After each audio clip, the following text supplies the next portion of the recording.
Quel bon choix, le prix hommage par Crew Montréal. C'est un choix absolument extraordinaire. Je suis surpris 0 sur 100. C'est absolument extrêmement bien mérité. Si je suis surprise, pas du tout, non. Je trouve que c'est une belle reconnaissance qu'on lui donne aujourd'hui. Annick, elle a contribué à changer le portrait de Montréal. Annick, francophone, québécoise, jeune architecte, s'en va à Toronto pendant 4 ans. Elle est la première femme sur les grands chantiers des plus grands projets à Toronto. Puis elle négocie des extras avec tous les services impliqués dans le projet.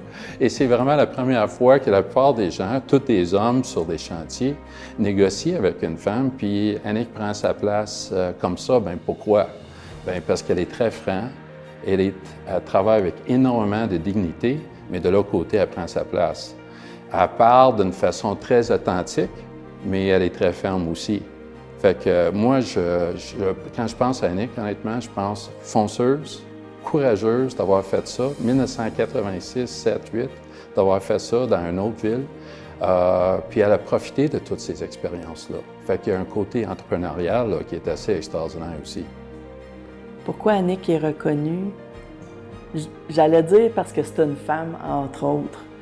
Elle a plein de belles qualités, donc des belles qualités humaines, des belles qualités professionnelles. Puis en plus, elle a cette envergure-là, cette présence-là. On la reconnaît tout de suite avec sa coiffure, avec son style à elle. Tout le monde connaît Annick dans le milieu de la construction au Québec.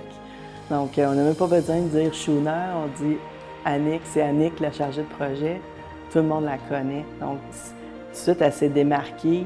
Il n'y a pas beaucoup de femmes dans le milieu encore, des patronnes de grands bureaux d'architectes, il y en a très peu. Donc, c'est une personne qui est vraiment qui est reconnue du milieu.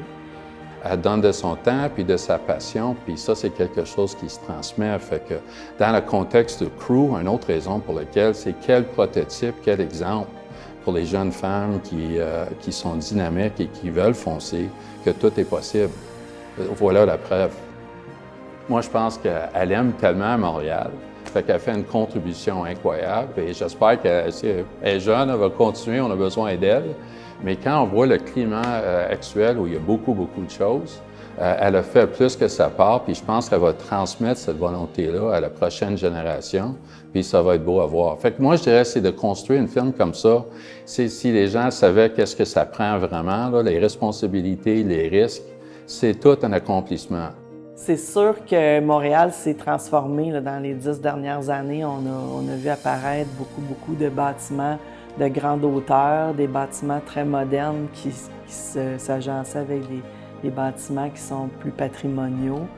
Le bureau d'Annick, MSDL, ont contribué à ce renouveau-là, je dirais, parce qu'il y a beaucoup de tours qui ont été réalisés par ces gens, les gens de son équipe. Donc, quand on regarde le skyline de Montréal, il y a quand même beaucoup de leurs réalisations qui modèlent la vue qu'on a maintenant de Montréal. Juste que je suis tellement fier de l'avoir connue et si on a besoin, comme Montréalais, très fier, on a besoin de d'autres mondes comme elle qui fait une contribution comme ça. Elle veut aider la société, elle fonce, elle prend des risques. Félicitations, Annick. Je suis tellement fier de te connaître. Et puis, seule chose, c'est j'espère que tu continues à pleine vitesse comme tu as toujours fait. Annick, je te félicite. Ce prix hommage de Crew est amplement mérité. Tu as contribué au cours des 30 et quelques dernières années à façonner Montréal. Puis, je te félicite. C'est un plaisir de travailler avec toi.